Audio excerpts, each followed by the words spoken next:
Badlands. What are the Badlands? Explain those Badlands. That's a hell of a name. All right, welcome to this week's Breaking History on Badlands Media, where we're very, very happy to chat about world history context. It's very rare to find people actually dealing with causality. So I'm always happy to chat with Gordon, and today we have a special guest. So Gordon, thank you once again for joining me. And I heard that you're bringing, well, right now everyone can see him, Brady Fuchs. Yeah, Brady, welcome. It's funny, Brady and I have known each other for, I guess, about 3 years now. This is a really serendipitous moment for me because Brady is really the reason that I started streaming. He's the one, like the first person who ever got me in front of a camera and put me on like a Rumble channel. And then he also, like two or 3 years ago, put me into, hooked me up with you, like put you in my mind's eye. So I was like following you because of him, because y'all had done stuff before. And then when I heard that you were doing a show on a history show on Badlands, I was like, perfect. I was like, he's the perfect guy to do this. So this is like full circle right now for me. Brady's someone I've known for a while. He used to organize these like multi-hour Zoom calls with people who were like researchers, and we just sit there for like hours and compare notes, kind of like what we do on the show. And those were like some of the most fruitful discussions and digs, and I learned so much about a lot of things just from doing that, particularly the CIA. I mean, a lot of the things that I've conveyed on the show, I've either learned directly or indirectly. Like Brady sent me down a rabbit hole, filled in gaps in my research. So it's an honor to have him here. Brady, War Hamster is what he goes by on Twitter and Rumble. But Brady, welcome. Thank you. It's great here to be with both of you. I just recently restarted my channel a couple months ago, and you guys both of you were among the first guests I ever had back when I first got started, when I was still afraid to be in front of a camera. So it is kind of serendipitous to be here again. And I got to just say, to add to that, what was it, 2.5, 3 years ago when I first met you, Brady, as well, on your program that you were co-hosting with, I forget the other fellow's name. That was one of the few times. It's very rare that I find myself in the course of an interview taking notes from the interviewer. That was one of the few times where that ever happened. So that was that Ron Partain? I appreciate this. Yeah, that would have been Ron Partain. Yeah, nice. We used to do interviews together back in the day. In fact, actually, he brought me on his channel a couple times in the last couple of weeks. Just one was to talk about suspending the Constitution. The other one was I had just gotten through the New Hampshire primary and done the old party switch thing, and I just Ron wanted me to tell his audience about that. So. Yeah, I actually talked about that on Badlands Daily. So when I was on with Patrick a few weeks ago, Brady is the person who called me and told me about. So I said I had a friend in New Hampshire who had called and given me intel on the primary. It was Brady. So he's a trustworthy source.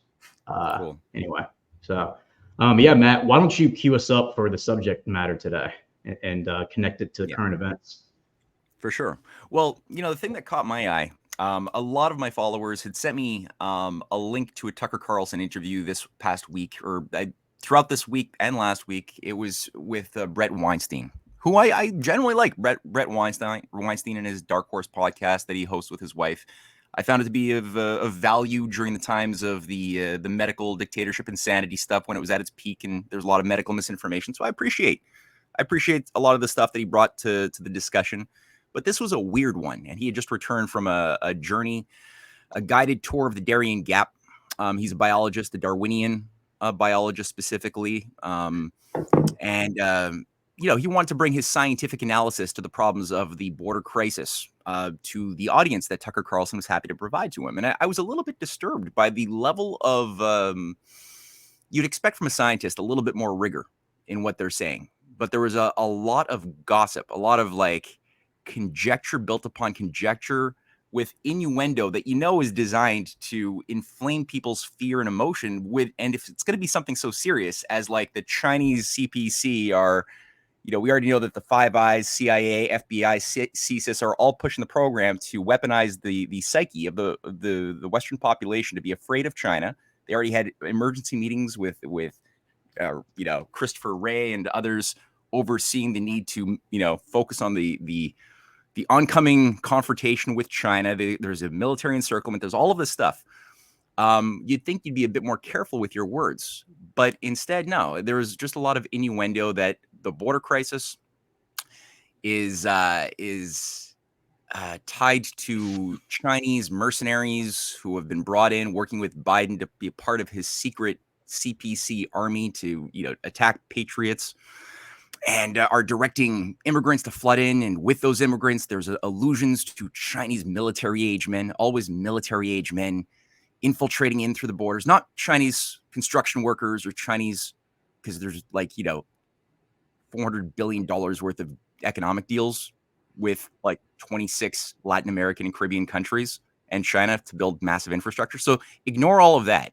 It's just military age men are there. The BRI is out to destroy America and take over as the new global empire, and all of these illusions. And again, it was really disappointing because I know that they're really pushing hard right now, the narrative managers at, like we discussed last week, inducing the U.S. into a new civil war. We got, people who are Robert Mueller appointees writing letters to the governors of the red states and are being celebrated as American patriots. These are like FBI assistant directors, appointees by Robert Mueller, who have written this letter that's pouring this fuel on the fire as well, about like terrorists being infiltrated from the Mexican border. So all that to say, there's so many layers of fallacy that it was frustrating to listen to. And the real issues of Latin America, the problems of why there's even people who've been wanting to leave their countries from El Salvador and Guatemala and Mexico and all these things. Why have they wanted to leave for decades to come to the USA? There's so little awareness or understanding of the multi-centennial hidden hands of empire that we have like participated in many ways in the West. This IMF, Wall Street, CIA, United Fruit thing that's overthrown governments and across all Latin American countries, killed people, overseen mass slaughters of innocent people, all of this stuff. There's so little awareness of this. We're not taught about this in our school system in Canada or the United States. So Brady, I'm so happy, Brady, that you and Gordon decided to kick in, because I know, Brady, you've done an immense amount of work on United Fruit, on the deep history of deep politics in terms of the problems of Latin America, and can really like bring some important context to what's really at the heart of the ills of Latin America. So thank you. And that's such a great point. I'm about to pass it on to Brady and just let him run, because he's going to give us so much information. And I mentioned this on Monday about United Fruit. This kind of topic came up on Badlands Daily, and I said we should really do United Fruit on breaking history. And Brady is just the guy when it comes to United Fruit. I mean, he's mentioned that subject to me so many times. I may have put a misnomer today when I promoted the show, because I said that United Fruit is like the most notorious CIA front. A lot of people said, I've never even knew that Chiquita is not what they go by now, but I didn't even know that they were a CIA front. That's probably true. I didn't either, not until Brady told me, but they are a very, very well-known company. And so we're going to see how they actually are connected. And the great point that you made about these military-age men coming into the country, last year they were kind of seeding this idea about like a secret Chinese army, right? Now they're kind of seeding the idea of radical Islamic terrorists coming in through the southern border. Well, if these terrorist attacks start happening around America, you know that our government is in on it. And this will be probably one of the most glaring proofs that these Islamic terrorist groups are actually being run by our government, because they are obviously allowing them to come into our country. So if they start attacking our infrastructure, our people, whatever, here on the homeland, you know that our government's part of it. And it just proves everything that we've been saying on the show, that, this isn't the Middle East coming after us. This is America weaponizing the Middle East against us. And the reason they would be doing that is to promote warfare, like the mindset of America going to war with the Middle East, which is, of course, what they want right now. So with that said, I'll pass it over to Brady. Tell us all about United Fruit. You guys have teed me up very nicely. The story that all of us have been telling, I watch a lot of you guys' content because it's good. So I'm pretty much familiar with everything you guys have been talking about, which makes my job as your guest a lot easier. But the big story is, who really runs the world? And it's this multinational syndicate of multinational corporations, the government, whether it be the Anglo-American Alliance, they're State Department diplomacy, and our intelligence agencies all working together. And two of those three, it's fine for a corporation to work for its own profit, but when the government starts getting involved in that, we've got a word for that. And it's called fascism. And what we're facing is international fascism, and it goes back a very long time. So we're going to talk about United Fruit Company and their connection there. And first person I want to introduce you to is someone who history is mostly forgotten about, by a gentleman by the name of Minor Cooper Keith. And this is where the origins of the banana trade comes from. He moved to Costa Rica to work on his uncle's railroads in the 1880s. By the age of 23, he was running, his uncle had ceded him the business. He's 23 years old. In 1882, Costa Rica would default on their payments to the railroad company. So Keith would go out there and raise 1.2 billion pounds from British banks. And you guys can guess which banks those might have been. He completes his railroad in Costa Rica in 1890, but there's not enough passengers and cargo to service the debt. They built the railroad. If you build it, they will come. Well, didn't quite work out. So Keith has got to find a way to support his railroad service. And he's gotten sweetheart deals from the Costa Rican government and all that, but still, you got to pay off that 1.2 million pounds. So to support the debt, he gets into the banana trade. And it's interesting, bananas aren't even indigenous to the Western Hemisphere. So he'd been experimenting with planting bananas since like 1873 and finally got them to work in Central America and in the Caribbean. 1873, there's that date again. I just got to point that out, but continue, please. So to market the bananas, it's got to, once you grow your bananas, you got to get them to the American market. So he begins running a steamboat line into New Orleans. So it's interesting is you got to produce, they're building a stranglehold on not only transportation, rail and ship, but also the product themselves. He ends up establishing a company called Tropical Trading and Transport Company, and partners with a guy by the name of M.T. Snyder to establish banana plantations in Panama and Colombia. And they created let's see, I do not have the name of their fruit company. We'll get to that in a second. But that's the pioneer of the banana trade. It was Minor Cooper Keith. And by the 1890s, they're dominating the banana trade in Central America and Colombia. And this is big business. Bananas became the second biggest crop in America very quickly, or the second biggest food that was eaten. Is it the Boston Fruit Company? They jump into here very shortly. Okay, that's the next chapter. Gotcha. So now I want to just take a little sidestep because it's important and talk about how our corporations and corporate interests run our foreign policy and our diplomacy. And this is a really great example. A gentleman by the name of Mark Hanna. Are you guys familiar with him? Mark Hanna. He was a kingmaker back in the day, right? A rich guy. That's the one, Matt. Great. Yeah. I thought you might get that one. So Mark Hanna is a millionaire, and he grew up in Ohio. He had an interesting schoolmate that he became lifelong friends with. You guys probably heard of him, named John D. Rockefeller. So they were friends from teenage years. Hanna gets expelled from college, serves briefly in the Civil War, and he's got a couple failed businesses in the petroleum industry. So he's in his, I believe, early 30s at this point, and he marries a distant relative of Stephen Douglas, Lincoln's old opponent, and it would eventually take over their family business. Now, it was coal and steel, a lot of railroad dealings. We're in the robber baron days, and remember Pennsylvania Railroad from Monopoly? He was the big supplier for that. So jumping into what Matt said, he decides to become a kingmaker. He's made his millions. He wants to become a kingmaker in the Republican Party. So twice he tries to push a senator by the name of John Sherman for presidential bids in 1884 and 1888. And both of them failed, but he got himself a heck of a reputation. He was a good deal maker and all that. Becomes chair of the Republican National Committee. And then in 1896, Mark Hanna handpicks William McKinley to run for president. Well, William McKinley would end up being the most business-friendly president in history. Whatever the multinational corporations wanted, they got under him. Hanna would buy up a bunch of newspapers, requires them to write articles praising McKinley, and McKinley ends up beating William Jennings Bryan 51-47 in the 1896 election. So now McKinley's president. Senator John Sherman, who's still one of Hanna's in his circles, gets named as the Secretary of State. Now, this creates a void in the U.S. Senate, which Mark Hanna steps right into as a U.S. Senator. So he's got an amazing amount of control on U.S. foreign policy. This one guy, Mark Hanna.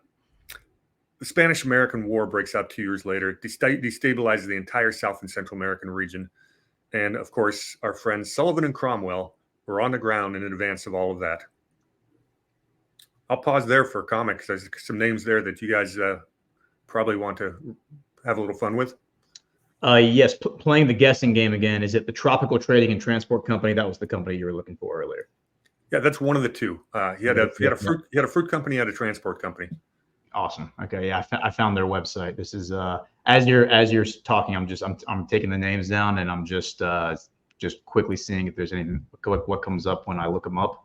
But man, you've hit on a lot of things already on subjects that we've covered on this show. 1873 is obviously the year that the East India Company was officially abolished. That was the year 1873, 1874, when British intelligence was formally started by the War Office in Britain. So yeah, I mean, and then obviously Oliver, Sullivan and Cromwell. That's a law firm that we've talked about a lot, because that's the law firm that basically became the CIA, as Brady taught to me long ago. So, so many names here that are coming up. Yeah, that's really important. Brady, I don't know if you want to respond to that, but I also want to add a thought to share, an observation as well. Yeah, real quick, just on the Sullivan Cromwell. Okay.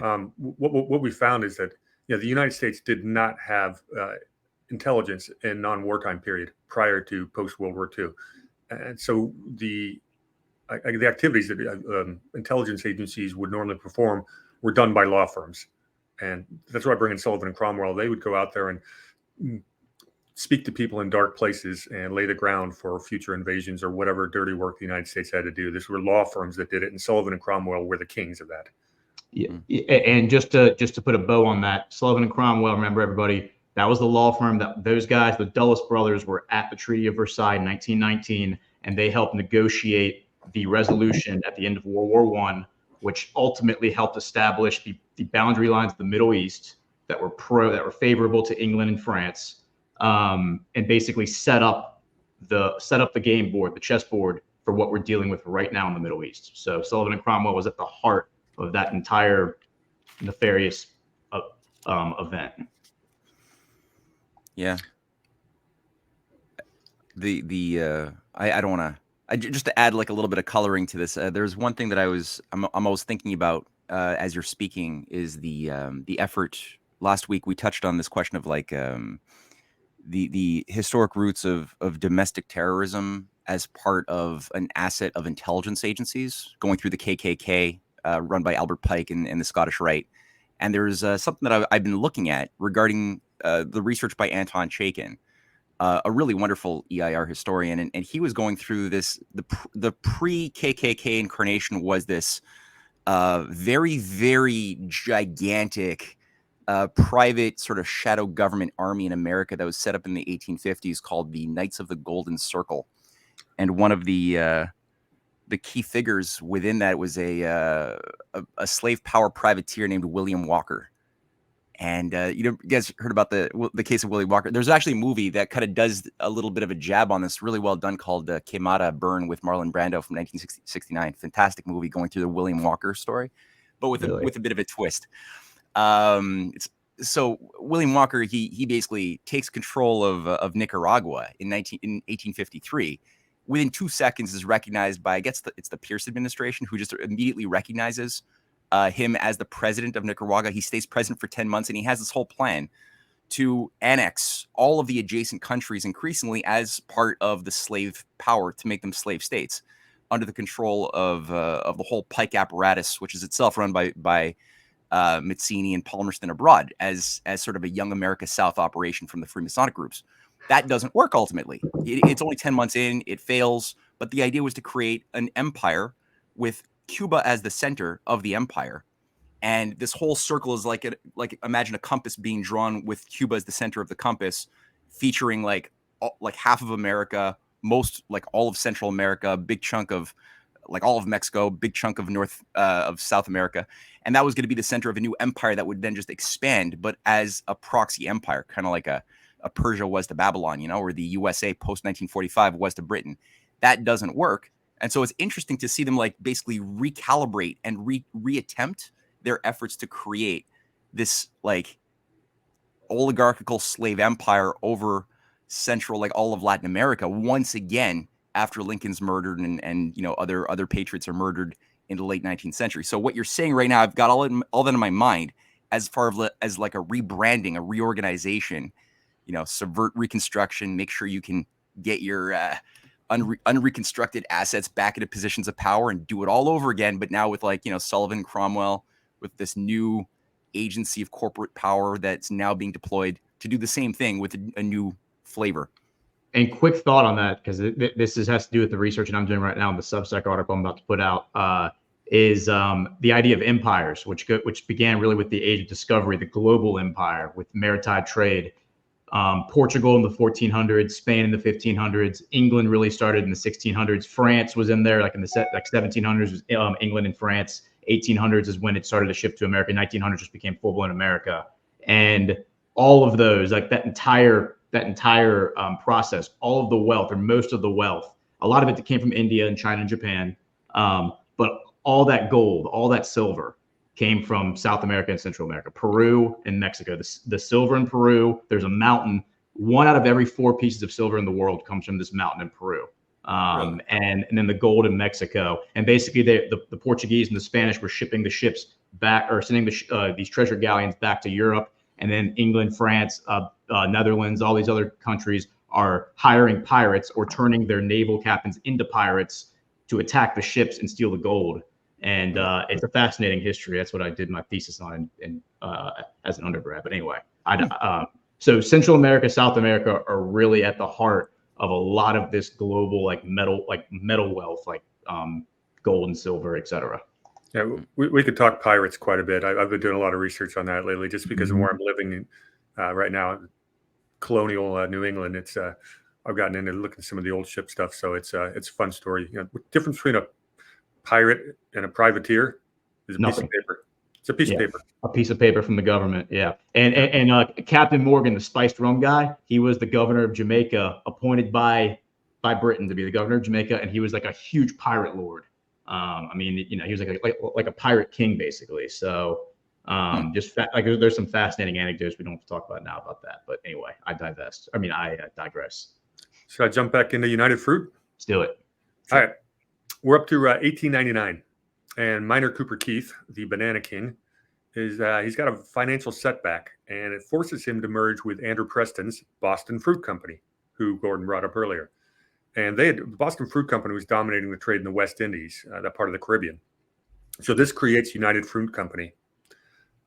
They've got a stranglehold on all the shipping in the region. It'll become known as, the nickname was El Popo, which means the octopus. They had their finger in the pies, owning land, involved in governments with every one of these South and Central American regimes in that area, in the trade routes. Cheap land and labor, which they needed, they were assured just by propping up oppressive regimes. And that's where we really got the Banana Republic, the Tin Pot Dictator. That's where the name came from. They would eventually United Fruit Company would own over 3 million acres of land in these other countries. They'd employ their own private spy network.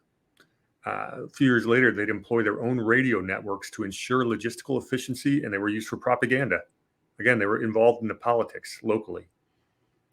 Peak of their influence was around 1900 and 1910, and that's where things get really interesting in that period of time.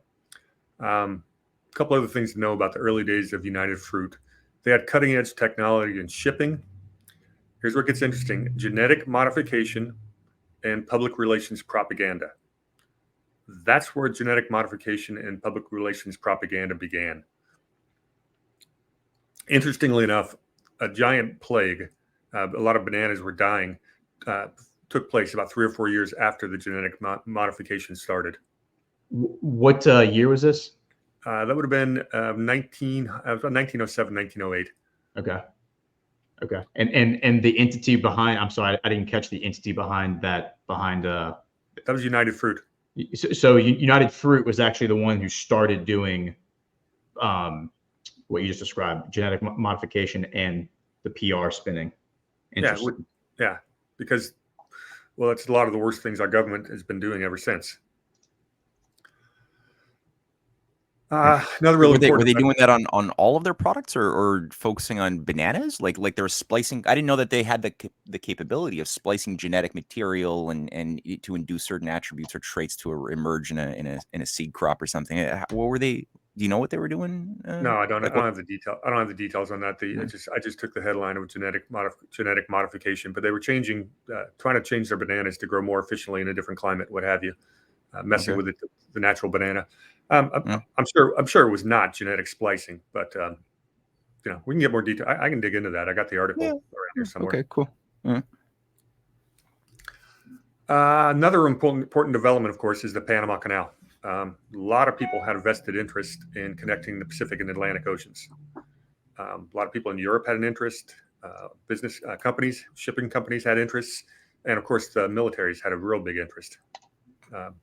So France, they started. The Europeans were looking at doing a Nicaraguan canal, and that was possible. But Panama seemed to be was the shorter distance between 2 points.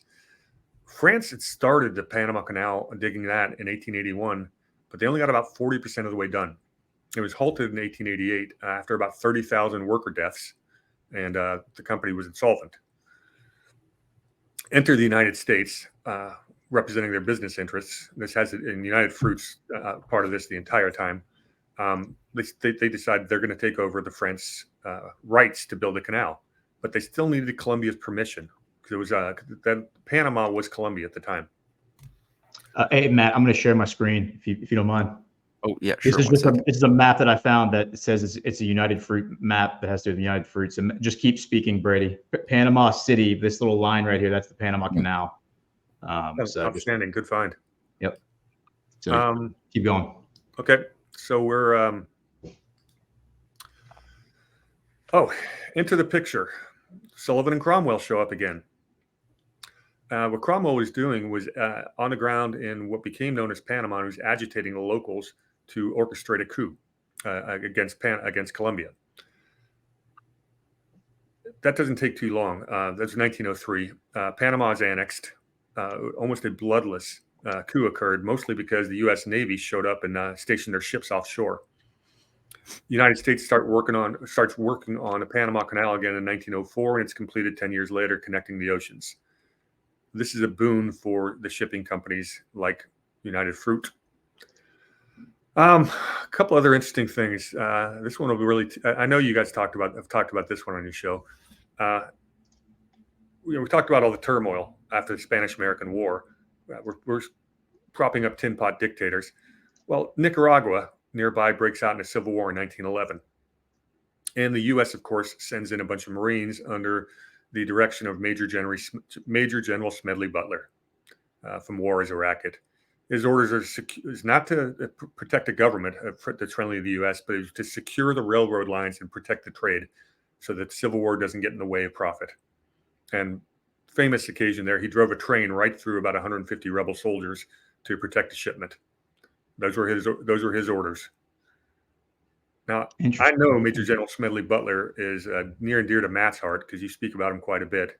Yep. And I don't know, I pulled up, I think I have his quotes, but basically when he got retired and realized what was going on, he told Congress and in America that he'd been a mercenary for corporate interests the entire time.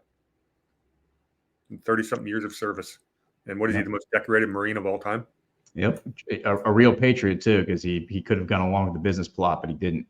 1933. Mm-hmm. So, but yeah, I wanted to share this map real quick and just kind of explain to people the significance of the Panama Canal, which was man-made. So it did not exist until it was made in, what year was that? 1908, I think. Fact check that for me real quick if you don't mind. The year the Panama Canal was dug. Completed in 1914. 1914. Okay. So Peru, right here, the mountain that I talked about, that was silver. The Spanish actually made an entire fleet, an entire armada just to take the silver from Peru to Panama, where they would then put it on the backs of donkeys, walk it across Panama right here, And that was considered, that walk across Panama was considered the most dangerous part of the entire trip from Peru to Europe because it was so deadly. Mudslides, bugs, animals, natives, like all that stuff. Lots and lots of people just died trying to cross the Panama with like all this silver loaded up on these donkeys. So the Panama Canal was a huge deal. And then, you had Mexico, they were shipping gold from Mexico. So they would either come through here and through the Bahamas to go to Europe, or they'd come through across Panama and go through here past the Haiti and Dominican Republic, which is why these islands in the Caribbean, like Pirates of the Caribbean, that's why that became a thing. These pirates, these privateers who most of them worked for European countries, European governments, would hide out on these islands, wait for the treasure ships to come by, and then jump them, ambush them, and what have you. So just wanted to kind of point out the historical significance there, and it's all connected to the idea of global empire. Yeah, and you could really appreciate the strategic role of having Cuba, right, as a controlling center as well, which is why Mayor Lansky and all of the CIA, like the entire apparatus, wanted it so badly and had total control before, throughout all the way up until the late 50s. It was completely dominated, but that was why the KKK operatives back in the 19th century were also like salivating over that. But let's quickly just look at a couple of ads, and then we'll jump back into Brady's briefing. So the first one is Frequency Apps, which our lives are easy because it's a fully audio-visual commercial. Imagine a future where your body can restore, revive, and rejuvenate itself effortlessly. Frequency Apps harness the power of specific frequencies to create patches that are changing the game. These patches are easy to use with no interactions and no side effects, making them highly convenient. Every set of frequencies is designed to enhance and naturally stimulate specific systems within your body.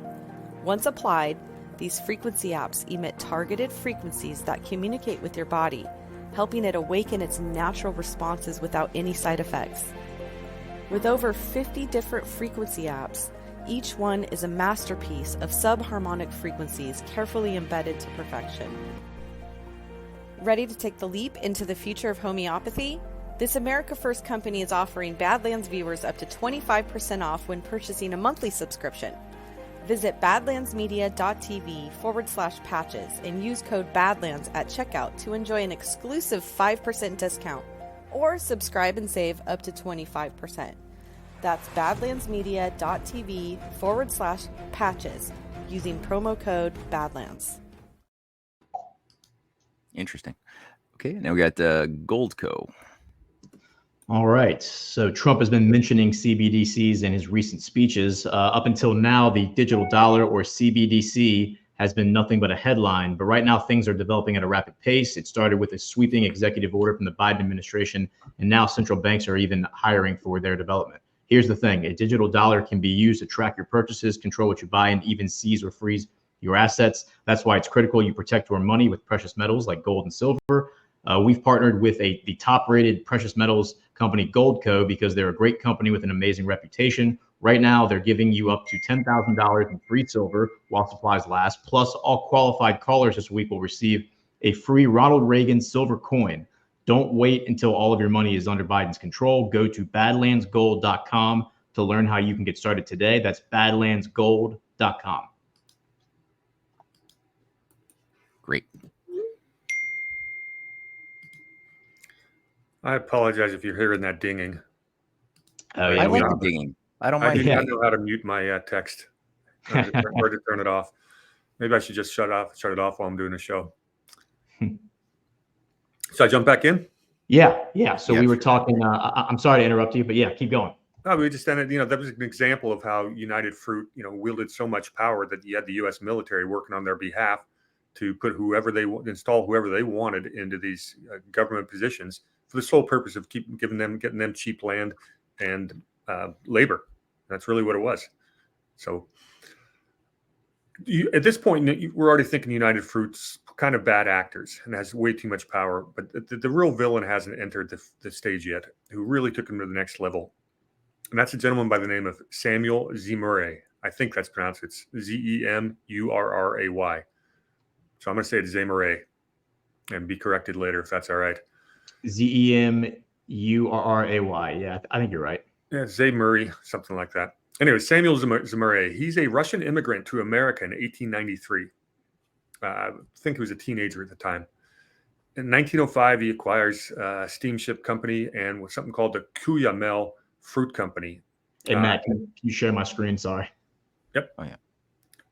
Now he's working out of New Orleans at the time, and he's got contracts with United Fruit. He's increasing his business efficiency through bribery and special deals with the Honduran government. I've spent a lot of time in Honduras scuba diving, and every single person there knows these stories. You know, how the CIA is involved in it. But you know, they're taught this from their parents and in schools. They know who Zemurray is, everyone down there. So in 1910, Honduras is trying to reschedule their sovereign debt, and they're negotiating with American Secretary of State Philander Knox, who's famous for a lot of reasons. Knox's proposal would have had bankers from J.P. Morgan sitting at Honduran customs offices and collecting the taxes directly to go to the bank, and the government would never touch it. That was Philander Knox's proposal, of course, working with J.P. Morgan, most powerful banker at the time. So Zemurray, who had a bunch of Honduran banana interests, saw this as a threat, and he was warned by Knox not to interfere. He does interfere. Zemurray recruits a mercenary named Lee Christmas and about 100 other mercenaries, and they sail to Honduras on a ship they bought from the Navy, and they got a bunch of soldiers from the local population, probably bribed by the companies like United Fruit, and they overthrew Honduran President Miguel de Villa and installed a former president named Manuel Bonilla, who'd been living in New Orleans. Zemurray, of course, as a reward, would be given favorable tax and land concessions. So we've got another Banana Republic coup done. The U.S. military stayed out of it altogether. They just they sat there offshore, and the Navy watched it happen. A number of years later, Zemurray would sell Cuyamel to his former competitor, United Fruit, in 1929 for $31.5 million in stock, which, of course, was a lot of money right there. And he did it right before the crash of 1929. So he had really good timing. Whew. As part of the deal, Zemurray agrees to retire from the banana business. United Fruit did not want their former competitor to build up another company. Fast forward a few years, we've got the Great Depression. United Fruit's business has declined, and Zemurray, who's still a shareholder of United Fruit, because a lot of that $31.5 million was in stock, he thought he could handle the business better post-depression. So he writes UFC, United Fruit Company's board of directors, a letter, says, "Let me take over," and he gets rejected. So he goes out and around the country and he visits a bunch of shareholders and collects proxy votes. This includes the DuPont family. And they stage a hostile takeover the next board meeting, and Zemurray would guide United Fruit from I think it was 1933 or 34 onward until he retired a little bit later. Shall I continue? Please. All right. So one of the next coups that's performed by our good friends at United Fruit Company is it's not a coup, but it's a big incident called the Colombian Massacre of 1928. And what happened is the workers and all these banana plantations were obviously underpaid and given really long, they were 7-day weeks. These people were picketing for a 6-day week. Very greedy of them. Well, the Colombian federal troops weren't having that. And on behalf of the United Fruit, they massacred hundreds of these protesters who wanted labor rights. This is done with full support of the U.S. State Department, as a U.S. Marine frigate sat there and observed this massacre from the harbor and did not intervene. Next fun thing that happens with United Fruit is they have a lawyer by the name of, they hire a lawyer we've all heard of named John Foster Dulles. So the brother of the guy who would a decade later start the CIA or found the CIA is now the lawyer for United Fruit Company, one of the most powerful multinational corporations in the world. Funny how that works. Interesting. Yeah. That's yeah. I mean, there's no coincidences here, but no surprise. But yes. So, and by the way, this brother was also at the Treaty of Versailles. He was part of that whole situation. Connected to the Nazi regime, helped launder money to them with using Prescott Bush. So, fascinating. Yeah, I am reading a great book called The Old Boys by, what is this guy's name? Bernard, it's right over there. Let me see this thing. By Burton Hirsch. Highly recommend it. I'm halfway through, but it really goes into the Dulles brothers in their younger years and what they were doing at the Treaty of Versailles. And it gives you a real interesting look into their psyche. So I'm not finished with it yet, but so far it's been a fantastic read. I'm gonna have to pick your brain when you're done with that. Yeah, I might do like a book review on that one and bring you on as a guest. Let's do it, man. For sure.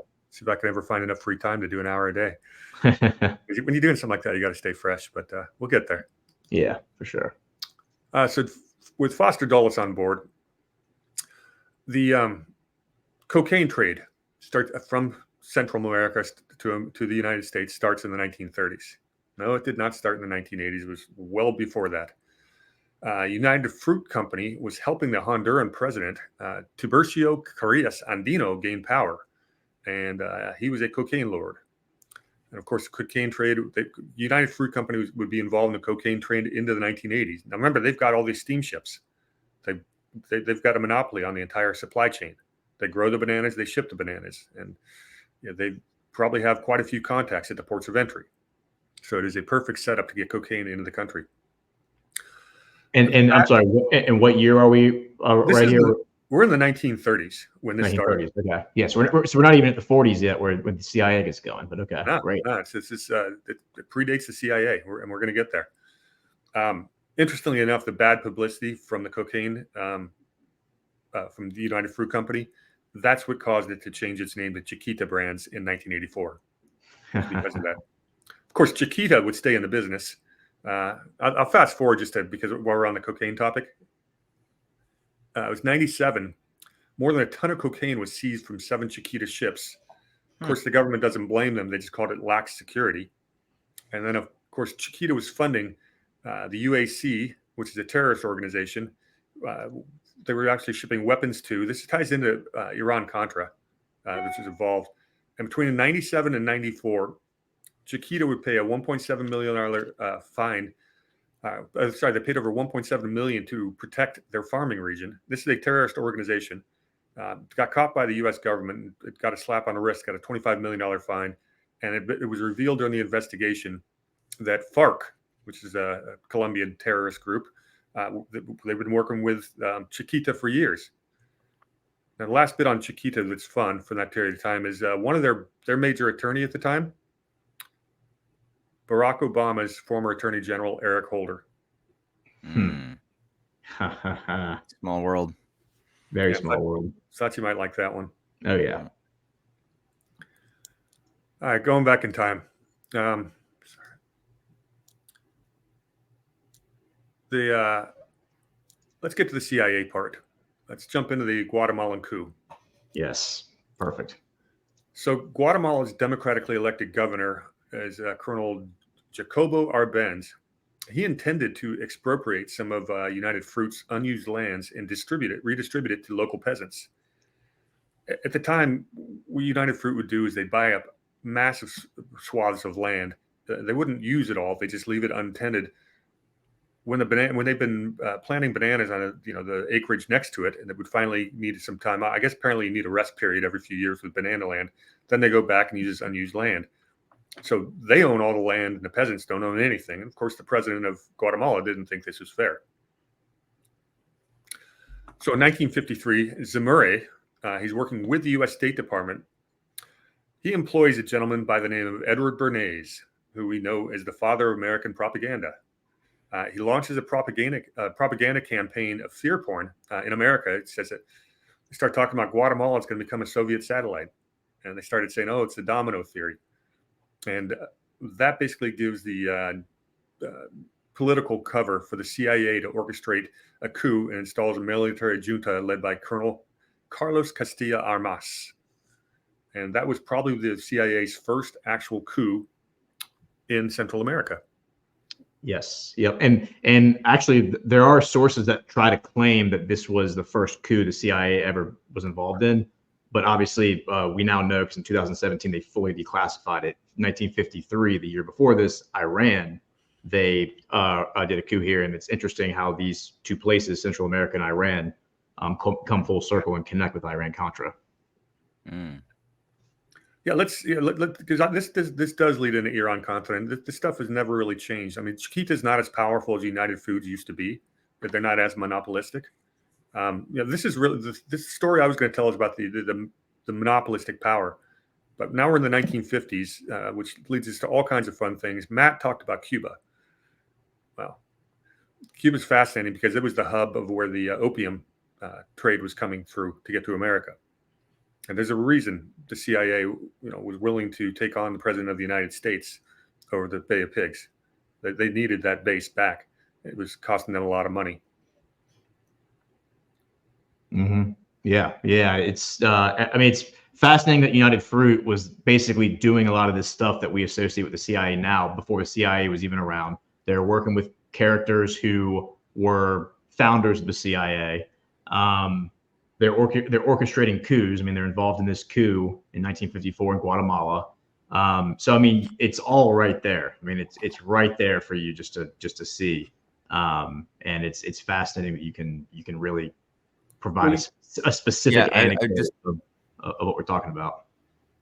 Yeah, and one thing I was noticing too in some of my research on this topic is that Zemurray and became also, so this ties in also the early days of Israel as well, because he's brought in by Edmund de Rothschild onto the board of directors of the Palestinian Economic Commission, and so he's actually using his assets in Nicaragua especially to provide conduits for supplying arms to the Irgun, the Haganah, like all of these terrorist groups run by Jabotinsky that are part of just burning the Middle East and just completely reorganizing the chessboard. He's doing that and getting sweet deals as well after 1967, or at least the apparatus that he created with this whole relationship with the Zionist faction, or the worst elements of the Zionist faction of these terrorists, are then doing deals with Nicaragua under what's his name?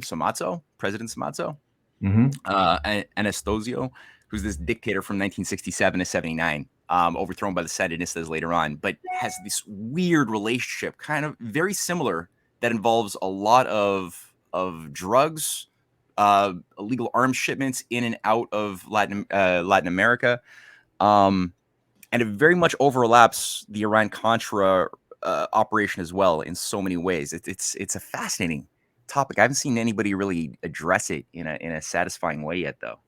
That's interesting. I have to now run this name Zemurray through the John Sigalov Western Goals Foundation dig that I've done that we need to cover on the show soon. But basically, that's like once Iran-Contra got shut down because it was exposed, Congress shut down the funding.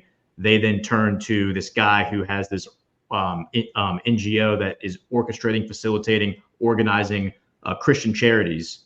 Like the 700 Club, Pat Robertson, raising money as a televangelist. Give us your money so we can go feed the starving children in Africa. And that money was actually being used to fund Iran-Contra and the things that Brady's describing here in Central America, South America, Iran, Israel, like all this stuff is being done with televangelist money being raised on television. Yeah, and the fun part about this is we mentioned earlier that United Fruit Company owns great swaths of land throughout Central America. Well, the CIA had to have bases. Where do you think they were? Yeah, and where these the people like the Contras and other paramilitary organizations, they would have a nice free host of land. So that's a huge part of it. And of course, you got when you've got a monopoly on the shipping in an area, it makes it very easy to smuggle things like guns into and out of an area. Absolutely, I'm sorry. Go ahead, Matt. Go ahead. No, I was just gonna add one other element too that was added to this mix after early 70s was the ecological operation that had already been sort of like taking areas out of development in North America since Teddy Roosevelt. This whole complex started getting off the ground, but it took on a new timber, right? After the World Wildlife Fund was created and the Maurice Strong apparatus at the UN, and they started putting big giant protective parks all over Central and South America. And where, if you look at a map of where are all of the headquarters of like the FARC guerrillas, where do they do their training, their drug running? It's all of these perfectly protected zones. They do the same thing for Africa too, which also intersects with exactly what Brady is talking about and mapping out here. It's the CIA protected zones for the terrorists to have total safe haven, untouched by, civilization trying to develop, roads or rail or cities, because you're not allowed. It's protected biodiversity lands, which is, I think, also part of like why, Eric Weinstein also had a weird fetish regarding this perfect area around the Darien Gap. That's kind of like a mecca for ecologists. That should just be, it's like a sacred land that should never be touched by the human, concrete or development. And it almost like it hurts an ecologist who believes in the sacredness of like pristine perfection of no change of nature. There's this whole religion around it where any type of human activity becomes evil and must be stopped to protect Gaia. So there's this other factor also floating around the psyche of what was built up since the 70s. Yeah, you really can't have a conversation about the multinational criminal syndicate, whatever word we're using to describe this giant cartel, without talking about the NGOs. And that's one of the things I used to love research. Gordon and I used to have fun digging into the NGOs, follow the money and who actually funds them. And you start digging through those things, and same kind of names keep popping up over and over again. Yeah, you just mentioned the World Wildlife Fund. There was a person in our little group that we had where we do these Zoom calls who was deep into that. And these were people, like we had like 3 people in that group that were like in their mid-20s, like young people who were like really into this stuff. And and they were really into the World Wildlife Fund. So that's another one. Maybe we need to do another show on the World Wildlife Fund at some point. Yeah. But, I would love to. I'd love to be invited to do that. I've just started doing that research, and there's a lot to it. Yes. Cool. I mean, why? Because otherwise, I would just call you, Brady, and be like, "All right, Brady, like educate me on this," and then regurgitate it. It's like you might as well. Why go buy the pasteurized dead milk from the store when I can just bring you the hamster and you can just suckle at the hamster's teat and get the raw milk right here, right? Yeah, that's good. Before we go on, well, no, you just teed something else up. Matt mentioned Maurice Strong, and for those who don't know, this is the guy who really started the climate change alarmism for the United Nations in 1971 or 72. It has to be said that Maurice Strong was a Rockefeller stooge. That's who put him in place. This guy made his money in oil and gas, and now he's telling the rest of us that we're going to run out of oil and gas. It doesn't really fit. Maurice Strong's an interesting character, but more importantly, they do a lot of these things, these NGOs and government, and they do it under the guise of a climate alarmism. They make everyone feel good. You're protecting the planet while we're running guns and weapons in these protected areas. They always hide it behind the guise of some kind of social ecological good, and that's been going on since the 1970s. Fascinating. Should we let's go ahead and hit the next ad break. Everyone, please, if you're enjoying this show, please hit the thumbs up. Let's get the show with Warhamps with Brady on here, our top show with in terms of engagement and thumbs up. That's how we track this stuff. So thank you for watching. And with that said, let's do some ads. All right. Arrow tags. So, tired of the endless cycle of buying and tossing those paper air tree fresheners? Enter Arrow tags with where their dream was to craft a solution to this very problem. Arrow tags are the first ever laser engraved rescentable car air fresheners made right here in the USA. Born in the makerspace of Cleveland Public Library, Arrow tags is not just a business, it's a revolution, a testament to the American dream. They are not just about freshening your space, but about doing it better, with a commitment to longevity, aesthetics, and sustainability. Arrow tags are designed to last longer, look great, and reduce waste, replacing those fleeting scents with something you can count on. Don't forget to grab your Badlands Media Arrow tag, now available. Visit badlandsmedia.tv/arrowtags, AROTAGS, and use promo code BADLANDS for 10% off your offer. That's badlandsmedia.tv/arrowtags, promo codes BADLANDS. All right, next one, Badlands Shop.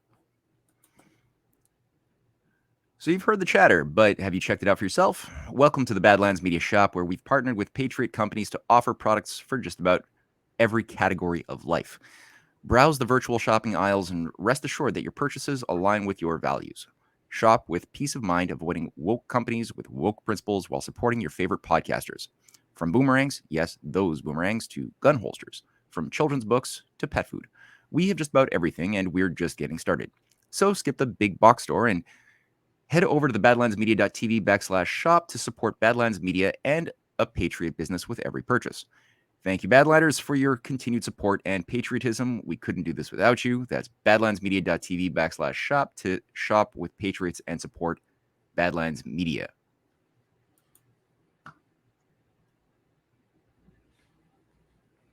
I went too fast.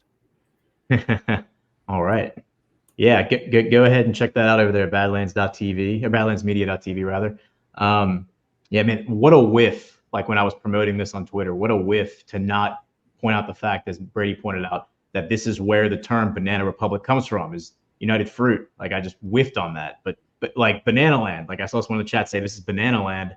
It's like Banana Republic, which is a term that has been used ad nauseum by like Fox News and other, like, to describe the Biden regime. Here we are. It's like it comes from United Fruit, comes from like CIA connections and what we're talking about right now. So man, this is a big topic. So, and also like connecting NGOs and talking about how NGOs run things. That's just what a treasure trove of information and truth is in that, is on that thread that we're pulling on. So let's get back to United Fruit. So Brady, where are we now? We are at the coup of Guatemala. We've kind of dipped into the 70s and 80s a little bit, talked about the funding of militia groups to overthrow governments and how these transnational businessmen use their clout, use their resources, use their land ownership to impose themselves on the populations of foreign nations, third world countries, keep them desperate, keep them starving, keep them poor and unable to basically organize against them. And it kind of makes sense when you think about it through that lens of like why these companies, these NGOs, the CIA would have a vested interest in maintaining a kind of feudal serfdom in the form of third world countries. Like they don't want these third world countries to become prosperous first world countries, because then they can't exploit the population, slave labor, like whatever, which is why they want third world countries in South America, Central America, the Middle East, Asia, everywhere, Africa. So that's why they do it this way. Mm-hmm. Yeah, the rest of the, like I said, I kind of skipped forward when I got to Chiquita. That the story's become a little more tame, because I think what we're seeing now is the governments are actually performing a lot more of the work than the corporations did, just right out in the open. Now that they have a media that's completely complicit and no longer asks questions. Mm-hmm. You would still have the hard questions being asked in the 80s and 90s, but these days, no, absolutely not. Yeah. What I think is the question I like to bring up is, obviously United Fruits didn't invent this game plan. That's been going on for centuries. I mean, this is very similar to the playbook of the British East India Company, the Dutch East India Company before that. It's what the Venetian traders used to do. They'd have their spy network in all the port cities, and that's how a tiny little place like Venice was able to control, much bigger empires through the trade. And it's it's mercantilism, which to me is another name for fascism. Yes. And that I touched on a couple of things. I know some of it I learned from Matt, so I know you know what I'm talking about. Yeah. And I mean, these are like the lessons that we're running through, the exercises that we're running through. We're covering a lot of ground here in this hour, but this kind of goes back to what we've talked about with the East India Company and like the lessons that they learned in exploiting India, and how, like Brady mentioned, local politics, getting involved in local politics, subverting local politics, getting local populist leaders on your team by buying them off. And then if they don't go along with the program, you then either kill them or you just fund their rival to come in and overthrow them. And you just do that over and over and over and over again. And eventually in India, it backfired on them because they funded so many different people that those people ultimately just combined all their resources and then repelled the British Empire. So hopefully that's going to happen here around the world. And it seems like it kind of is. As far as like Nicaragua, it's interesting what's happening there right now, because you have they have like the lowest crime, like the lowest murder rate in the world now. They've gone from being like the highest murder rate with MS-13, and this president comes in and he imposes all these El Salvador. I'm sorry. El Salvador. You're right. El Salvador. It's just fascinating how like now they're able to do this. They must have somehow gotten the monkey off their back. So it's great. Well, there's also something interesting about like Daniel Ortega, who did run the Sandinistas that overthrew this guy Somoza, who was the one I was telling you was also tied to the Irgun, the whole Jabotinsky fascist network, and propped up the basically oversaw the creation of Mossad effectively in 51, which had a lot to do with Zemurray as well, which is super interesting. I've just started scratching at that, but he was overthrown as the CIA operative on site at the time, not Somoza, sorry. And so at the time, Daniel Ortega was brought in. Now, Daniel Ortega had a mess to deal with for the past like 40 years. It's amazing that he's there's a little bit of nepotism as well. That's maybe allowed him to sort of navigate through some of this stuff, but it's crazy like what this guy's had to like deal with. But right when he started making maneuvers to utilize the power of the sovereign nation state to start making foreign treaties on economic development outside of the authority of the World Bank, the IMF, and like the CIA, which is where I think Brady was like saying that it got a little tame at a certain point on the United Fruit question, because a lot of those tasks became transferred over. I mean, on the one hand, you have the CIA. We know what John Perkins was outlining in his Confessions of an Economic Hitman, going through the World Bank, the whole like army of economic hitmen that were designed to use a new type of warfare that would still engage in overthrowing governments that were unwieldy, but it would be a little bit more like, covered by the accountant's pen, and getting people into debt slavery using conditionalities that really got out of hand in the 70s, 80s onward to today. So you had that type of thing that started pressing on it. You had the banks, just like back in the Levant Company days in the 16th century with Venice. It was part of like the Banco Siena that was also laundering the money that was being used by the Levant Company, which is sort of a proto-British East India Company in the Levant, in Syria, what's today's Syria, the Ottoman Empire, manufacturing and bringing in opium, because it's not like this was the drug problem is not a new thing. Drugs were still used, but it was a different variety of thing, but the same operation of using privateers, pirates, sanctioned by Venice to go around doing a lot of the dirty work, keeping organized crime syndicates in place in the Ottoman Empire, in Europe, moving that money through the banking system, controlled and centralized by Venice before it took over Britain later on. And it's the same model, but maybe more sophisticated today. And you could just see it, like when Ortega started pushing forward in 2013, building things like the Nicaraguan Canal to have like a way to bypass the U.S.-controlled Panama Canal, which is already very insufficient. It's very tiny for the big shipping that goes on today in natural gas. There was going to be like $60 billion invested in this thing, with China doing most of that investing. And immediately the U.S. even admits that the NED and their regime change operations were deployed to create mass protests to overthrow Ortega and stop China. But it was all directed by the same interests that have worked hard to overthrow Trump and destroy America, who didn't want him to build infrastructure, which they've been trying to keep them backwards and feudal. And it's only now in 2021, 2022 that he was able to sort of like build back the diplomatic bridge with China, start getting some investment going once again. But there's no discussion anymore of the Nicaraguan Canal that was almost going to happen. So you got all of these interesting dynamics floating around in that zone. That is fascinating. It's very fascinating. I want to share this real quick. This is what I was referring to earlier. This is going to be part of the Substack article that I'm writing. But I traced the moment to where the British Empire began, like really began.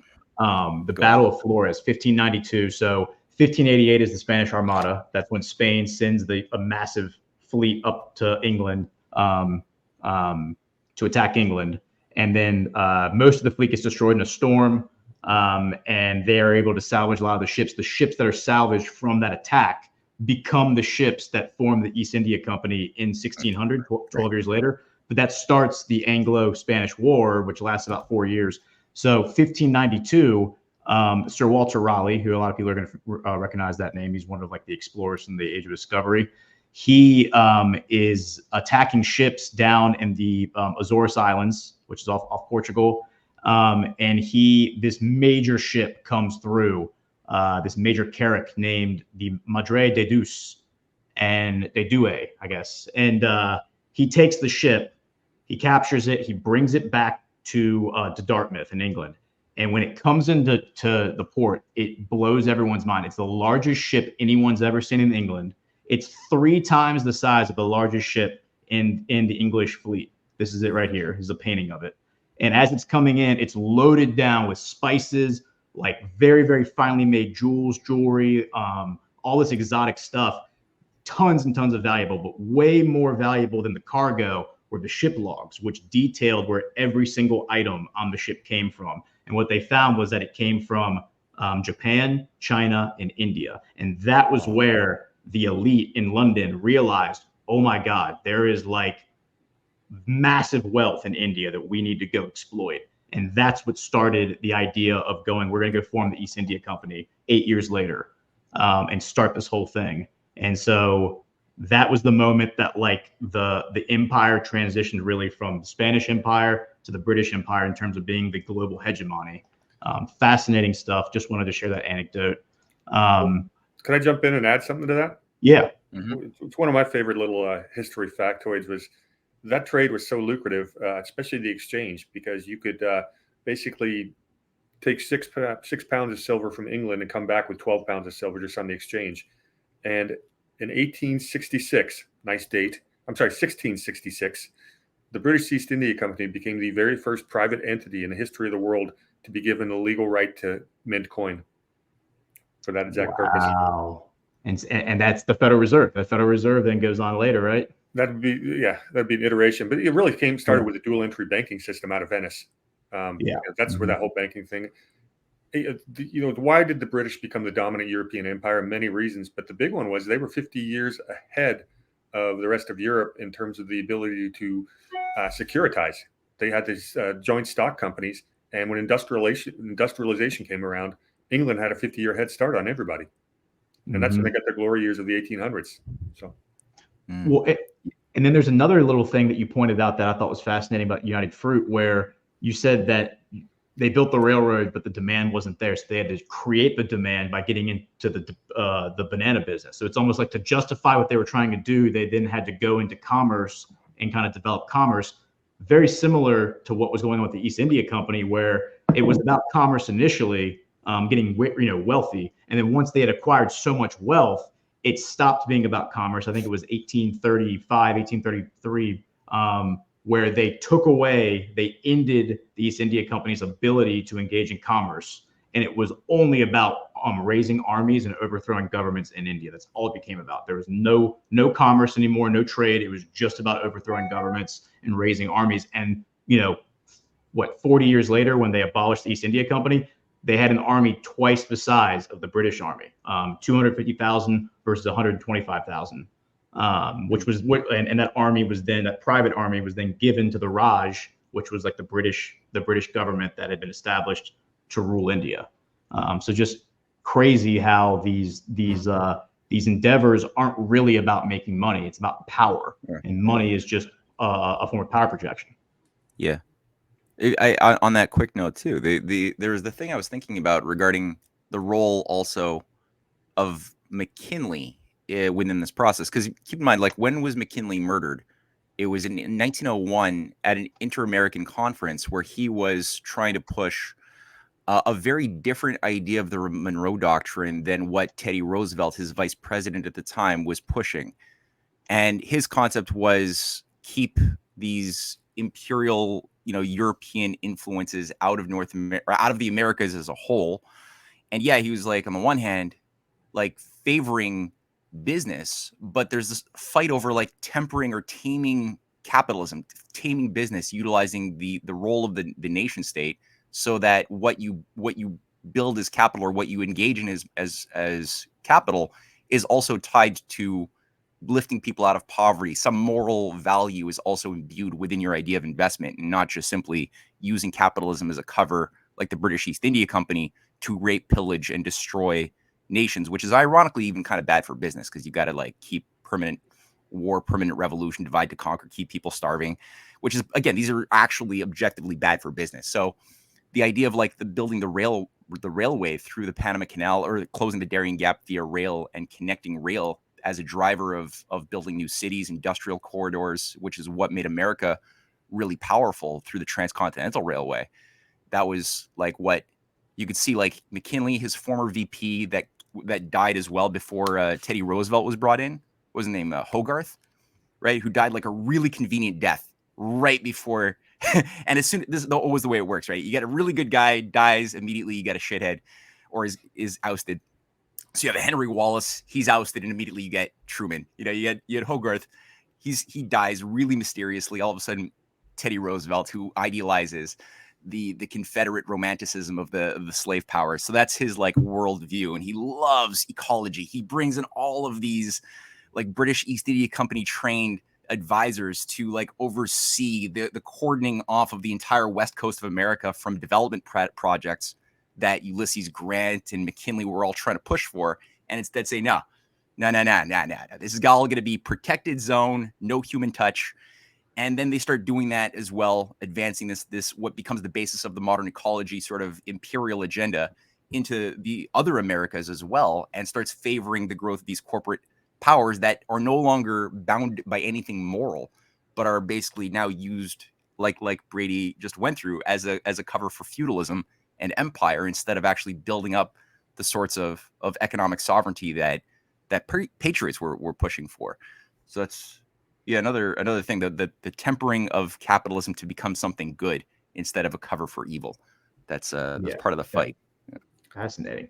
If I can give one more example to bring the whole picture home at the point where I was, came here to talk about, is big picture. It's multinational corporations have basically been able to wield their proximity to the people in DC and other nations' capitals to affect foreign policy, not for the benefit of the people of that country, but for the bottom line and for the power that goes with it. And it's, again, there's a name for it. It's fascism. I'm going to give you another early example because I think it's a fun story. If you give me 1 second. Yeah. There was a gentleman by the name of Robert Lansing, and I bring him up because I want to bring up the point of how incestuous these people are. They all went to the same schools. They all belong to the same secret societies. They marry among the same families. Like the DuPonts, for 150 years, DuPonts could only marry a cousin. And that's how they kept their power in the DuPont family. But it's very incestuous. Well, Lansing was the Secretary of State for the United States for Woodrow Wilson. And when Wilson was ill, Lansing was probably running the war effort. He was the son-in-law of a guy by the name of John W. Foster. John W. Foster was a Secretary of State who was in charge when the United States overthrew the Hawaiian Islands, once again for commercial purposes. John W. Foster is also who's named after him? John Foster Dulles. Yeah. In-laws again. So these connections, it is incestuous. The connections never stop. The game plan repeats itself quite often. It always rhymes. It may never be exactly alike, but it hasn't changed a whole lot. And I think we could probably come up with some more modern examples, what multinational corporations are doing this today. It's always happened with mining companies. It's not just United Fruit. Mm-hmm. Oh yeah. Yeah.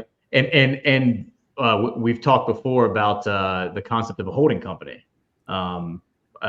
which is a legal instrument that was created by Cromwell from Sullivan and Cromwell.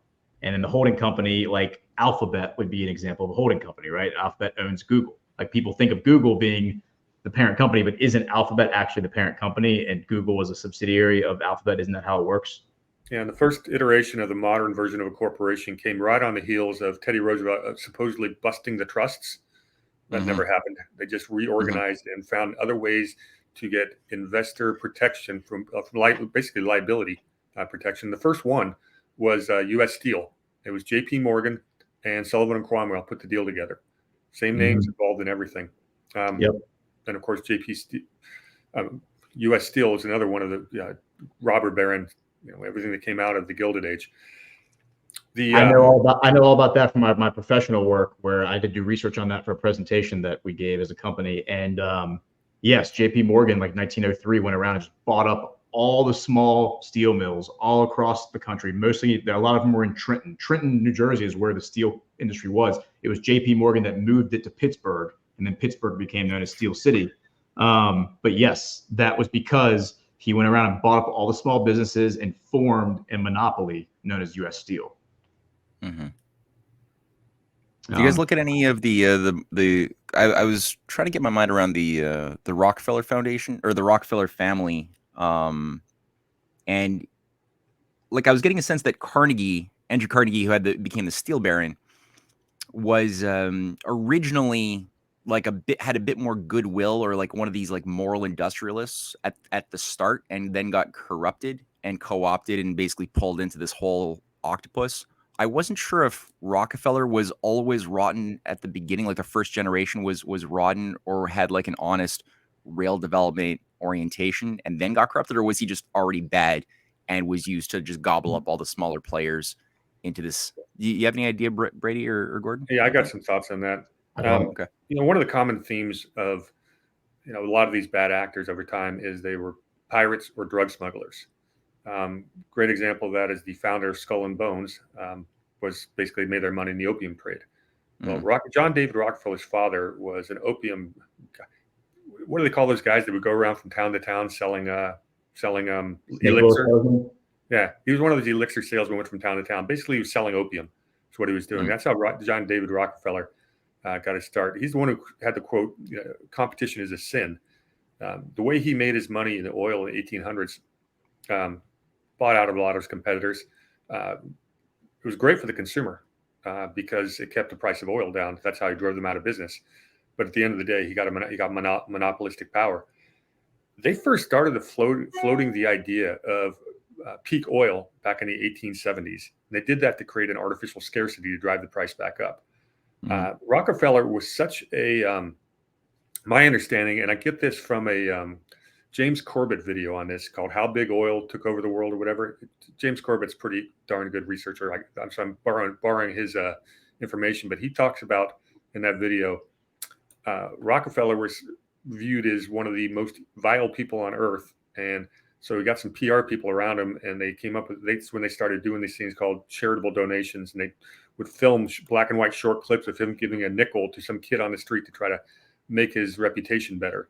And that's when that's when he started seeing the robber barons start their charitable foundations. And charity is great if it's done for the right reasons. But if it's done for a tax deduction and other ways, I mean, look at the Bill and Melinda Gates Foundation. There's nothing charitable about it. They've been enriching themselves and wielding power through that like you wouldn't believe. And it's just another corporate shell to hide behind. So yeah, I think John David Rockefeller was a brilliant and brutal, absolutely cutthroat businessman. It's the children who were born with more money than they could ever spend in 10 lifetimes where the Rockefellers really started wielding their power on the international stage. It was the following generations. Interesting. Right. Interesting. Well, we got a few rants that we'll get into. Before we do that, I figured I'd just open up the floor for any closing thoughts.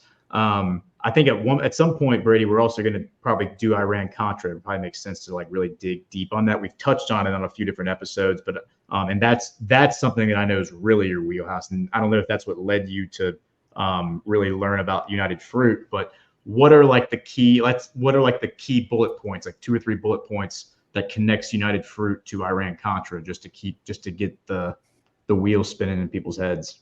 Give me 1 second. I've got some notes on that right in front of me, and I want to make sure I get the names right. Okay. While you do that, well, if you have it right there, we'll wait. But otherwise, I'll start doing rants. Yeah, go ahead and do the rants, and I'll see if I can find what I was looking for. Okay.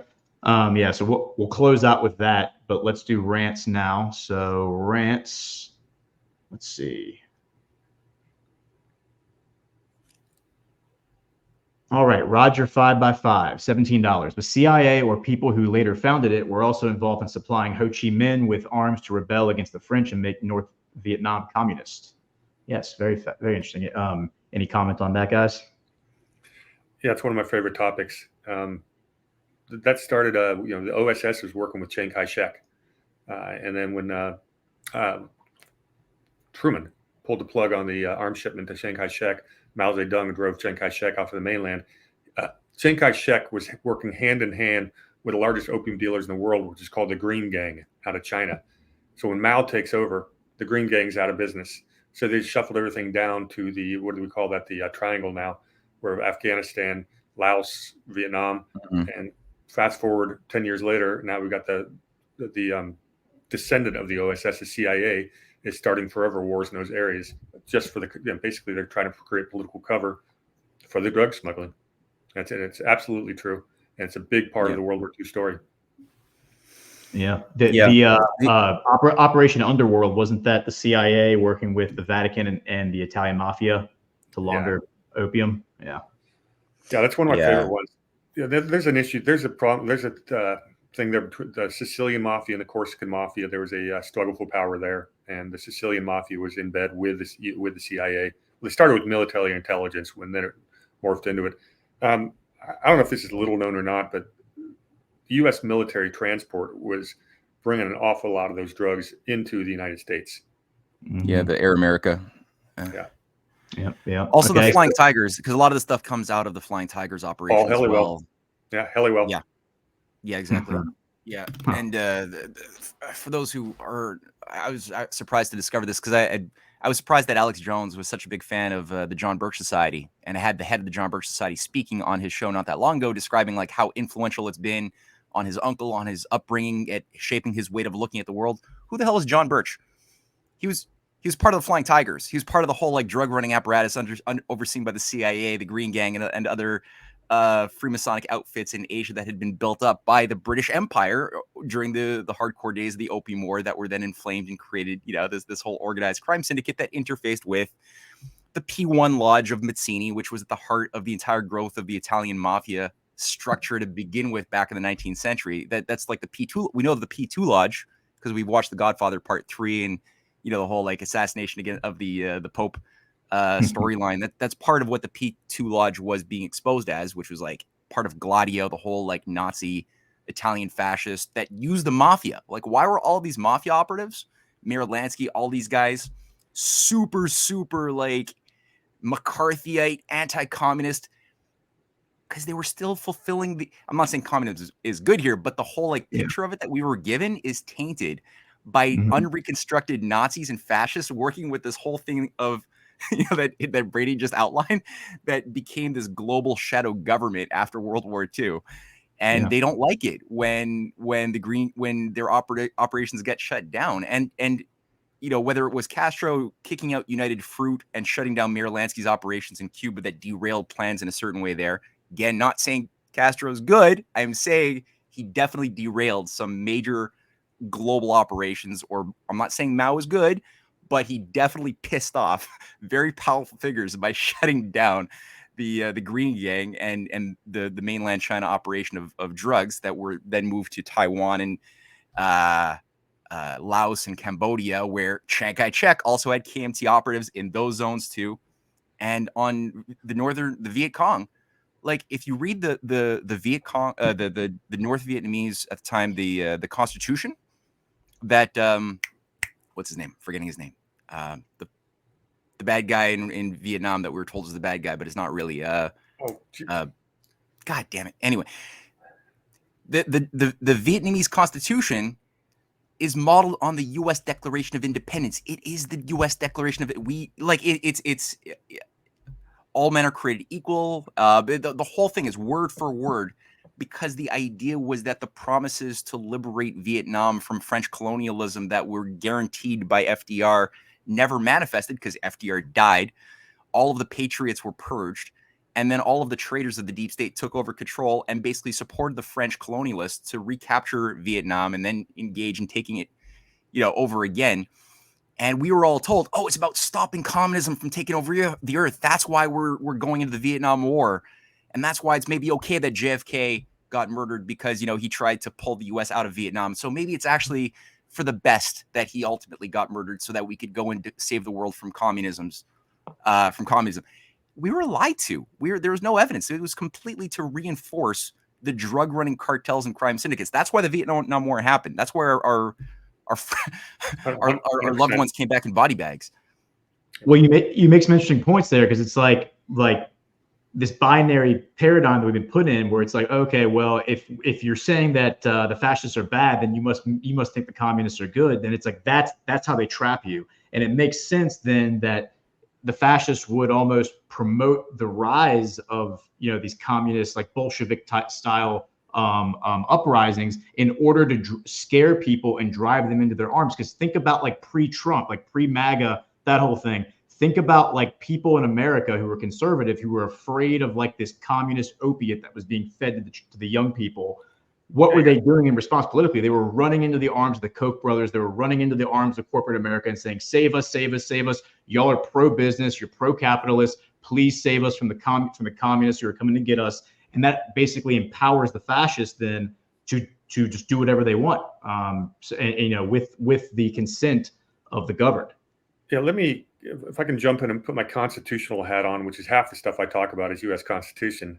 That's true. If you really want to simplify what America and the idea of America was about, is you had two groups of people, the same factions we have today. There's one group that wants to have self-governments and rule ourselves, and the other wants to have a centralized government and rule everybody else. And it's that simple. It doesn't matter if you put a Democrat, a D next to it, or an R. You either prefer big government or not. Well, the centralized government, the reason they want that is because the people closest to the government can exercise power and get more wealth for themselves. And they have to make the people willingly give up their individual liberty, to give them power. They have to constantly keep us afraid of something. They have to create a never-ending thing of crisis. That's why we get the war on terror. It's why we get the war on drugs. That's why, whatever the narrative of the day, it's why we have a climate crisis. It's why COVID had to be ultra scary. How much more power did the government seize under COVID? And that's what they do. They create a crisis. Yeah. And really, at the end of the day, the only reason I'm doing this stuff is to try to move us closer back to individual liberty. Yes. Amen. All right. Let's knock out the rest of the rants. Roger 5x5 again, $5. Presumably the same or similar clowns were involved in the post-World War II State Department opt to deny Chiang Kai-shek arms appropriated by Congress to fight Mao. That was before 50s Iran and Central America. Great rants there, Roger 5x5. Griff Downs, $5. This is one of my favorite programs each week. Badlands offers the best of the best. Thank you. Thank you for your support. Roger 5x5, $5. Indian leaders against British were all educated in London or theosophists or communists or pro-Nazi. In other words, cabal assets, decolonization worldwide was change of strings to new puppets. Yeah, true. There's a lot of truth to that. One thought I just want to share on the issue of the nuance of communism and capitalism. Like we've been so charged by this narrative, this weird false binary narrative of are you a commie or are you a capitalist, right? Are you with totalitarianism and authoritarianism or freedom and democracy? It's like which pick a side, and it's like, wait a minute. Feudalism can express itself on both sides. Empire can express itself in both forms. It doesn't. It's more than either one. And I've found, like the reason why the first fascist New World Order project of a eugenics, transhumanist dictatorship of an elite class of occultists ruling over a depopulated, stupidified world of feudalism. The reason why that was derailed and failed to manifest before all three of us were born, and probably most people listening were born, was primarily, it had a big thing to do with this U.S., Russia, China alliance with FDR, the Chinese leadership, which is going through their own turmoil, and Stalin in Russia. Now, the U.S. made massive sacrifices, and the productive power of America was vital at shifting the thing. But the Russians lost 27 million of their people. The Chinese lost 11 million of their people. Like they absorbed, the Russians took on something like 89% of the Wehrmacht. That's a huge amount of weight to lift. So the sacrifices in fight. And I was reading a book by Susan Butler on Roosevelt and Stalin. And for all of the problems that people might have about both guys, they really, really, really had deep state operations in both countries trying to kill them, avoiding bankers, coups, assassinations by Freemasonic outfits, like what FDR had to deal with. And Stalin had so many assassination attempts run by this Trotskyist fifth column, massive apparatus that was run by London and these fascists in Japan, and that it was interfacing with. So you had this whole thing, and both of them made the point that, look, Stalin made the point to one of his advisors who was saying, why are you trusting the capitalists? Talking about Roosevelt, why do you? Because they liked each other a lot, and that's why Roosevelt is always between Churchill and Stalin. Whenever you see the three of them, Roosevelt's always in the middle because Stalin hated Churchill so much, and vice versa. But Stalin's point was, look, we can work with there's industrial capitalists and there's feudal capitalists. We can work with the industrial capitalists, but we can't work with the feudal capitalists. And FDR was also asked at different points, like, why are you working with the communists? Aren't they our natural enemy? And he's like, look, we can work with the industrial communists. We can't work with the feudal communists. There's like this differentiation that Trotsky and this whole, like, you know, occults, Bakunin, Kropotkin, weird anarcho syndicalist like communist thing that Mazzini was promoting in the First and Second International. That whole thing, which is also big behind the Theosophists, behind a lot of the Bolshevik operations in the early 20th century in India.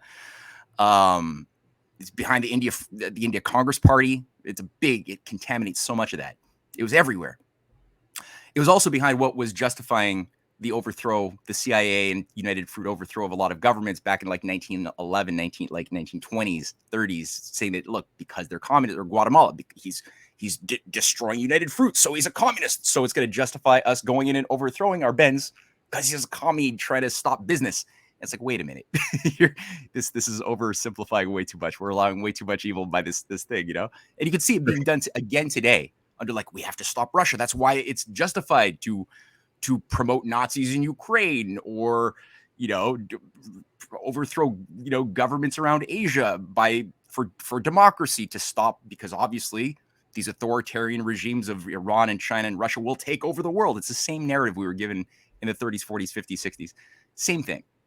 For sure. And Trump talks like that. Trump's like, look, we should figure out how to get along with these people so we don't have a war with them. So let's figure out ways that we can trade with them, that we can get along. And it's like, that is a better world. That's how you create world peace, rather than, we don't need these countries to become, you know, identical to America in order for us to get along with them. It's just as long as we're not subverting each other, killing each other, etc. And you bring up a good point that, you know, these cabal, like these evil people, a lot of times are actually fighting each other. Like, these bad people, a lot of times are actually fighting each other. It's not like one monolith that you know, like one organization that's run the world forever.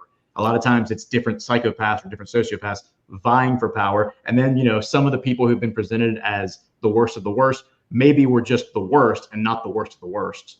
You know, it's like not as bad as history has painted them, depending on who's telling the history. So, because everything is gray, nothing's really black and white. And yes, and that's why it's important to defect from those paradigms so you don't get trapped by them.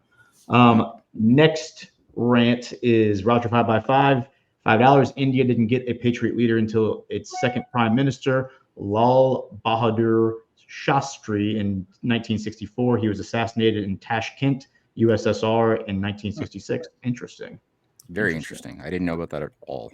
And then Cranop59 finishing us out. $20. Good job, gentlemen. I always learn new material from watching you too. Thank you, Cranop. Appreciate that rant. But yeah, so Brady, before we do our final thoughts on the United Fruit, just wanted to say that all of this, like I thought this was a really good moment to do this subject, like NGOs and everything, and talk about this. And this was ended up being a really, really good one, because we talked about them doing these operations and doing these nefarious activities before the CIA even existed. And then once the CIA did exist, it just was folded into it and worked hand in hand, like a hand in a glove. And right now we're seeing all of this happen over in the Middle East. They're saying it's Iran, but Brady, you and I have talked offline. I think it's Qatar. That's what, like, all of my research and my writings and stuff are going to be exposing that. The NGO, like, super hub, I think, is Qatar, the Qatar Foundation, all this stuff. And there's a lot of proof to reinforce that. But with that said, so that's how we can kind of also connect it, not just to the Americas, but the Middle East. With that said, Brady, what are the 2 or 3 bullet points that you would say that people should leave here with, connecting United Fruit to the Iran-Contra scandal, which at some point in the near future we will probably cover? It'll just be a way of reiterating what you and Matt just touched on, and how, you know, who really rules the world. There's a book called Superclass by a guy by the name of David Rothkopf. And Rothkopf worked underneath Kissinger for a couple decades, so he probably knows what he's talking about. I don't agree with his politics, but I listen to what he said. And what he says is there's basically, the world is run by about 6,000 oligarchical families and corporations. And I've always called that a global Game of Thrones. And I think the takeaway is, we've all hit on this. What we've been told is not necessarily the truth. And what you see, you have to look at. We have to see who's the hand pulling the puppet strings, and it's always seems to be history shows it's always towards consolidated power or greed of these corporations. And sometimes they play together well, and sometimes they don't. I think it's been a long pattern leading up to like 3 or 4 times they've tried to take this fascist system and make it one globalist system. They tried with the League of Nations. They tried with the United Nations. We know they're trying with a great reset right now. I think they're failing, but it's a pattern to watch because the pattern will come back again. The multinational corporations will try to do a united fruits again. So the takeaway, and I just wanted to respond to one of the earlier chats. Someone said this is Operation Gladio. Yeah, that's a huge part of what we're talking about. Absolutely, 100%. And I talk about that. When I promote myself, I'll talk about that. Yeah, that's really the takeaway: is you learn from the past, so we have a better chance of keeping it from repeating itself. Awesome. Well, yeah. So let's do close out here. I mentioned on Monday that I was going to be on Rug Pull Radio tomorrow night to talk about Saudi Arabia. I had a conflict, so I can't do that. So anyone who was expecting that, I will actually be on Rug Pull Radio next Thursday to talk about Saudi Arabia. So I rug pulled everyone who was thinking that I was going to be on Rug Pull, including G Money. I rug pulled him as well. That's his bit. So, Brady, where can people find you who want to check out more of your content? Yeah, my main channel is war_hamster, just like I have it spelled here on Rumble. I would recommend anybody who doesn't know my material, check out my series called The Shadow State. I'm up to the 7th video on that. The last 2 I did, we talked about Operation Gladio, but I've hit on a lot of the subjects we did today on the Shadow State series. You can find me on Twitter at war_hamster1776. There is another war hamster who has posts a lot of stuff. He's like _warhamster. That's not me. He's got more Twitter followers. I came first. Seems like a decent guy, so I'm not gonna, I don't disagree with some of the stuff you post. But anyways, and the last place to find me is on Truth Social at war_hamster. Awesome. Yeah, and I just say too on Saturday, this coming Saturday, Brady is going to be my guest, where we'll continue a lot of the elements of this conversation on TNT Radio's Connecting the Dots. That's TNT Radio .live at I think you're going to be on, I believe, at 1 p.m. Eastern time. So that's what I've got written down. Yep. Yeah. And one last one is almost every Sunday night at 8 p.m. Eastern. You can find me on Patriot Soapbox on DLive. It's a show that Gordon's come on and helped me guest host once before. So that's every true. Sunday at 8 p.m. Yeah. That was a great time. Yeah, man. Awesome. Well, Brady, thank you for joining us. This was the chat loved it. This was a really, really informative discussion. We definitely want to have you back for some other subjects that are going to come up because you are obviously very knowledgeable when it comes to a lot of this stuff. So thank you for your time. Thank you for your knowledge. Yeah. And anyone else have any thoughts, Matt? Oh, I'm good. And I think we've touched on so many things, and I really appreciate Brady coming out there and just painting some incredible imagery right now for our minds to explore, opening a lot of doors to also continue to explore as well. There's a lot of things that I hadn't been thinking about in that particular way. So great job, Brady. Thank you so much, and looking forward to future chats. Thanks for having me on, guys. Your chat, your audience is fantastic, and I'm a fan of the show. So you've seen me pop into the show and they be part of the chat before. So it was a pleasure. Hit the thumbs up, everyone. Thank you for watching. And have a great day. We will see you next week.